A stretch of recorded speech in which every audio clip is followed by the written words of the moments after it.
এই মুহূর্তে পররাষ্ট্র মন্ত্রণালয় ব্রিফ করছেন পররাষ্ট্রমন্ত্রী এ কে আব্দুল মোমেন। সরাসরি যাচ্ছি সেখানে। Time. Under this pandemic situation, it is of utmost importance that all countries stand united to support each other in all possible ways in addressing this enormous public health challenge that can paralyze the whole world. We believe together we can overcome this pandemic situation sooner than later. Thank you, Excellencies, for your time and for your kind attention.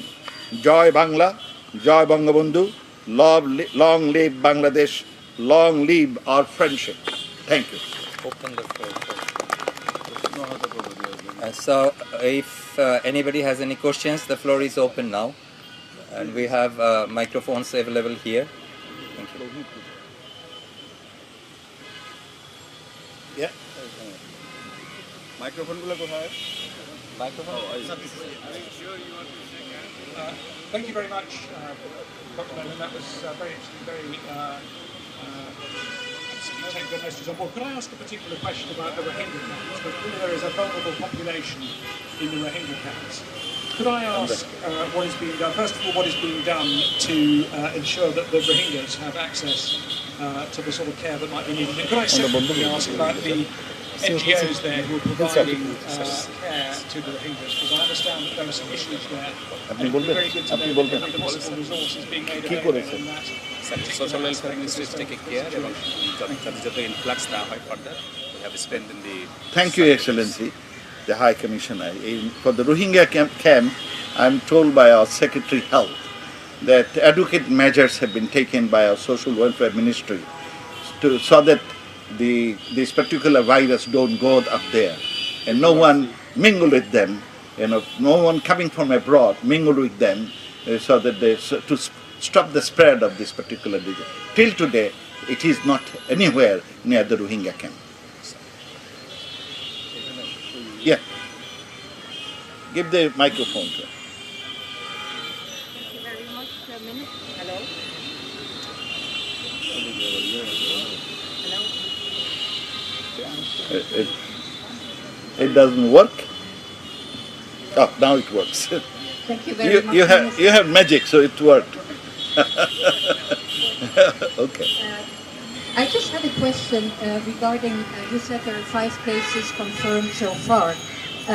How can you be sure that local contagion or local transmission hasn't happened yet?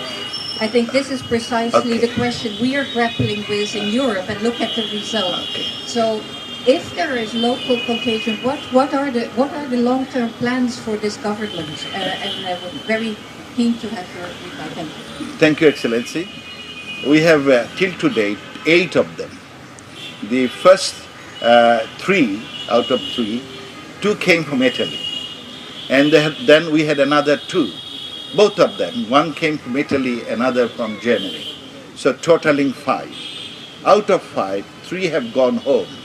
Now, one person, she happened to be with them when they came from abroad. So only one is a local transmission, but the rest of them, they are from all abroad. They are all our expatriate population. So it's not yet local transmission. It's mostly from the imported patients.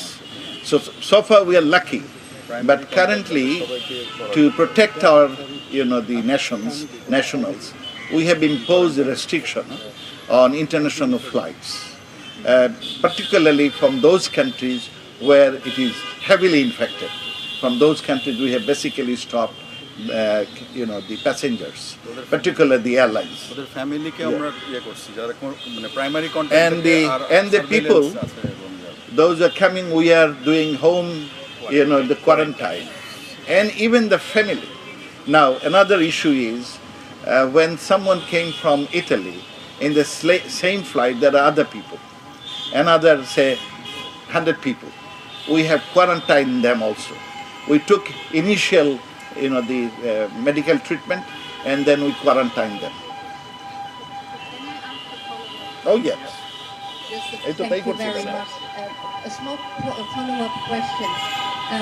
Do you foresee, I mean, we've heard in the press, and maybe this is rumors, but that also people didn't stay in the quarantine camp and that many of them went home. How can you assure they will self-quarantine? Because that is, of course, a risk. We are trying to develop this technique, and our district administration has been advised, Local and the local leadership has been advised. Anybody comes from abroad, they have to stay in their home under quarantine.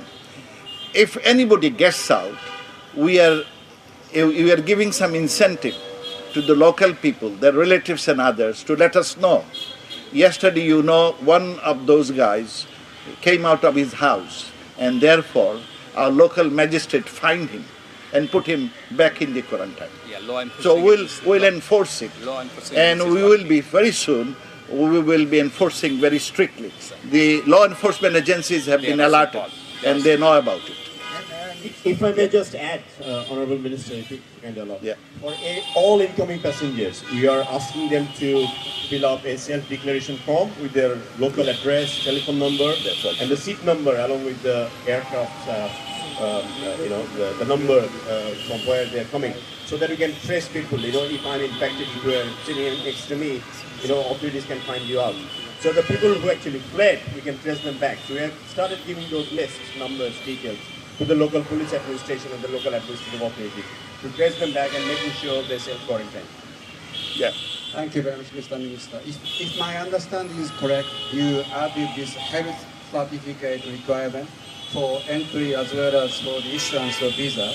So, but what sort of requirement you're actually asking in the name of health certificate? If this is the PCR negative or the coronavirus-free certificate, so that's something we found very, very difficult to deal with. And if that's the case, effectively the government is banning the entries of all the nationals. I didn't want to clarify. Let me tell you first is we have this honorable visa for around 84 countries. We have suspended all honorable visas. Number one. Number two also has been we are not giving any visa as such without medical certificate. And in the medical certificate, he will let you know what we require. Yeah. So the medical certificate should state that the person does not have any symptoms of this, I think, having infection. Good health. Is a good health. And if he, I think, the chance of, there should be a safe declaration that he or she was not in touch or not exposed to any such situation. And if he got the exposure, so he has maintained a quarantine of 14 days. So basically, this is a certificate that he is in good health.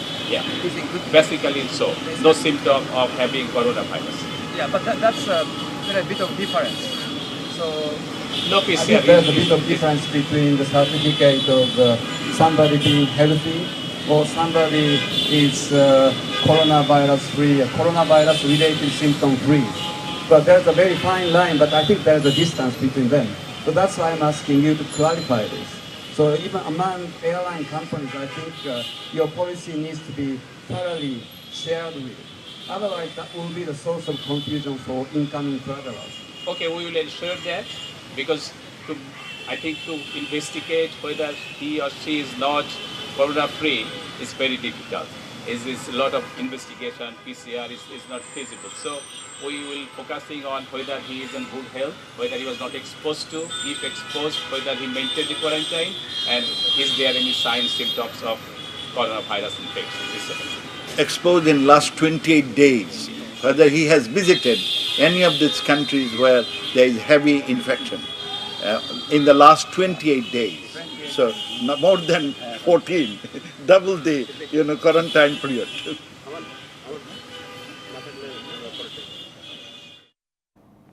রাষ্ট্রীয় অতিথি ভবন পদ্মায় বিভিন্ন দেশের কূটনীতিকদের brief করছেন পররাষ্ট্রমন্ত্রী doctor A K Abdul Momen.